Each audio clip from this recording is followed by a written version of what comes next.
بسم اللہ الرحمن الرحیم۔ آج کی ویڈیو خاص طور پہ ان لوگوں کے لیے ہے جو جریان اور احتلام کی مرض میں مبتلا ہیں۔ جریان یعنی کہ پیشاب کے بعد پیشاب کے قطرے یا پیشاب کے بعد منی کے قطرے گرنا، اور احتلام پریمیچر ایجیکولیشن یعنی کہ رات کو سوتے میں منی کا غیر ارادی طور پہ خارج ہونا۔ اگر تو احتلام 15 سے 20 دن کے درمیان آپ کو ہو رہا ہے تو آپ کی صحت کی حالت میں ہے، لیکن اگر اس سے پہلے یعنی کہ ہفتے میں 2 مرتبہ یا 3 مرتبہ آپ کو مسئلہ یعنی کہ احتلام ہو رہا ہے تو آپ کو علاج کی ضرورت ہے۔ یہ نسخہ جو انشاءاللہ جو آج میں آپ کو بتاؤں گا جریان اور احتلام کا مکمل علاج ہے۔ اس نسخے میں موسلی سفید 1 تولہ، موسلی سیاہ 1 تولہ، ستاور 1 تولہ، سالب پنجہ 6 ماشے، سالب مصری 6 ماشے، چھلکا اسبگول 50 گرام، کوزہ مشری 50 گرام۔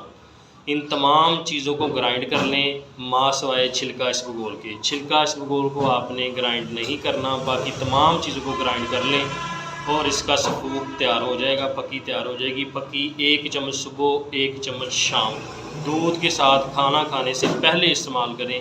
انشاءاللہ 15 سے 20 دن کے استعمال سے ہی انشاءاللہ جریان اور احتلام کا مکمل علاج ہو جائے گا۔ دوسرے نمبر پہ اس نسخے کی خاصیت یہ ہے کہ منی پتلا ہونے کی وجہ سے جن لوگوں کو سرط انزال کا مسئلہ ہوتا ہے کہ مثال وہ بہت جلد فارغ ہو جاتے ہیں، یعنی کہ ان کی سرط انزال یعنی کہ بہت جلد ہو جاتا ہے منی کے پتلے پن کی وجہ سے یا مثانے کی گرمی کی وجہ سے، یہ نسخہ بھی انشاءاللہ بے بہا اکثیر ہے ان لوگوں کے لیے اور کارآمد اور مجرب نسخہ ہے۔ یہ 15 سے 20 دن کے استعمال سے انشاءاللہ جریان، احتلام، مثانے کی گرمی کی وجہ سے جو سرط کا پرابلم بنتا ہے انشاءاللہ اس سے مکمل چھٹکارا حاصل ہو جائے گا اس نسخے سے۔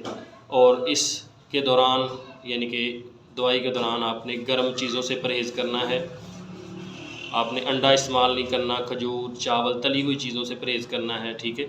اور 15 دن کے استعمال سے انشاءاللہ جریان، احتلام اور گرمی کی وجہ سے جو سرط کا پرابلم بنتا ہے مثانے کی وجہ سے انشاءاللہ اس کا مکمل علاج ہے۔